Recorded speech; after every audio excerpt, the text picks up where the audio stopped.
The Slender Man story that kept me up all night began innocently enough. I was browsing through some old forums late one evening, looking for creepy stories to pass the time. That's when I stumbled upon a thread about encounters with a mysterious tall figure in the woods. At first, I thought nothing of it.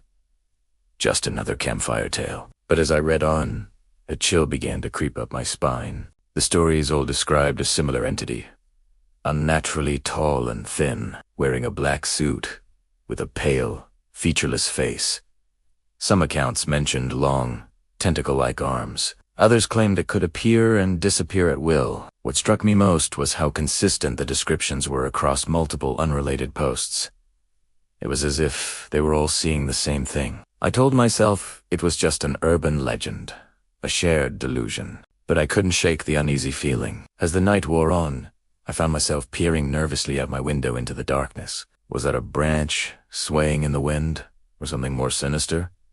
Against my better judgment, I kept digging deeper. I learned the entity was known as Slender Man, a creation of internet folklore. But the line between fiction and reality seemed to blur with each new account I read. People swore they had encountered this being in real life, sharing grainy photos and shaky video clips as proof. One story in particular lodged itself in my mind. A woman claimed she had been stalked by Slender Man for weeks. She described waking up to find strange symbols carved into her bedroom walls. Her friends and family began to disappear one by one. In her final post, she wrote that she could see a tall figure standing motionless outside her window every night. I tried to rationalize it all away. These were just stories.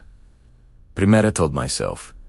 Creepypasta, designed to scare gullible readers like me. But a nagging doubt persisted.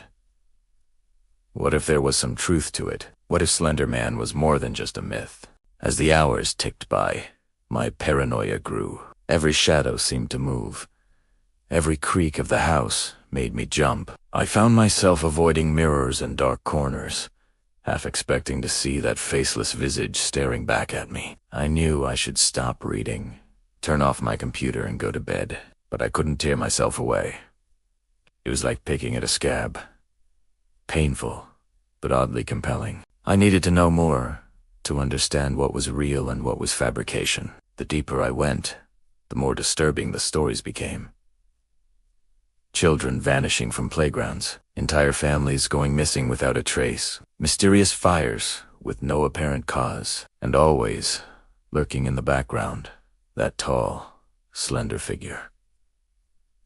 I began to see patterns everywhere. Was that symbol on my neighbor's fence always there? Did that tree outside my window look more like a person than it used to? My mind raced with possibilities, each more terrifying than the last. As dawn approached, I finally managed to tear myself away from the screen.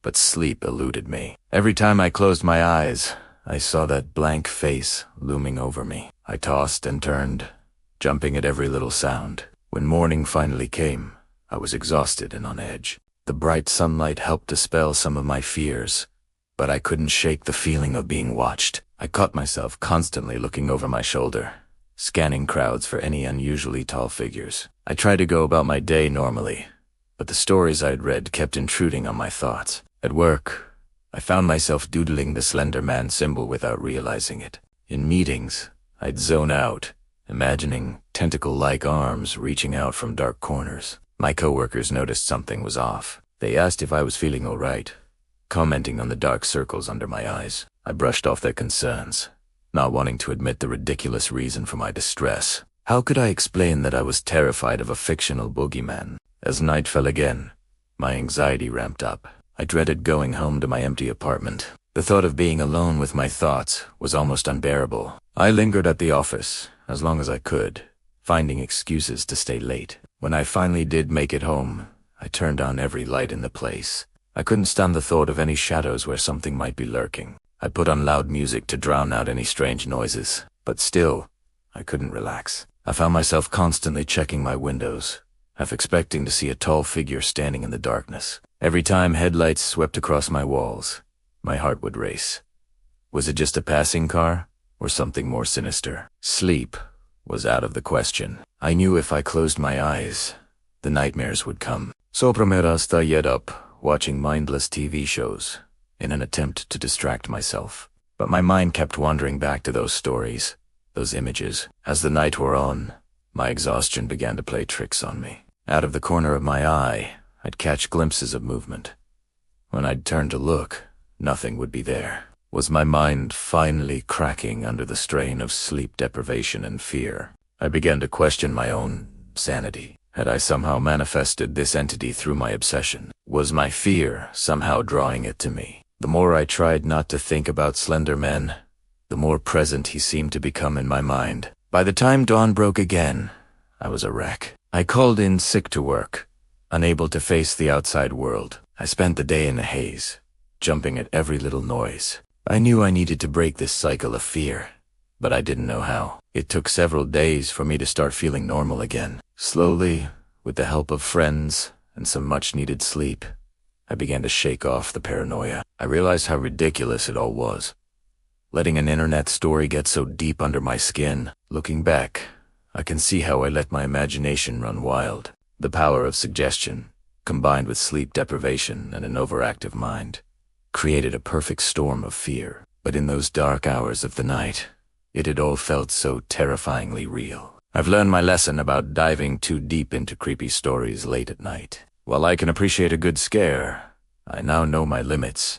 The Slender Man may be just a myth, but the fear he inspired in me was all too real. Sometimes, on dark nights when I'm alone, I still feel a flicker of that old paranoia. A tall shadow might make me do a double take, or an unexpected noise might send a shiver down my spine. But I remind myself it's just my imagination playing tricks on me. Or at least, that's what I tell myself. Because deep down, in the darkest corners of my mind, a small part of me still wonders.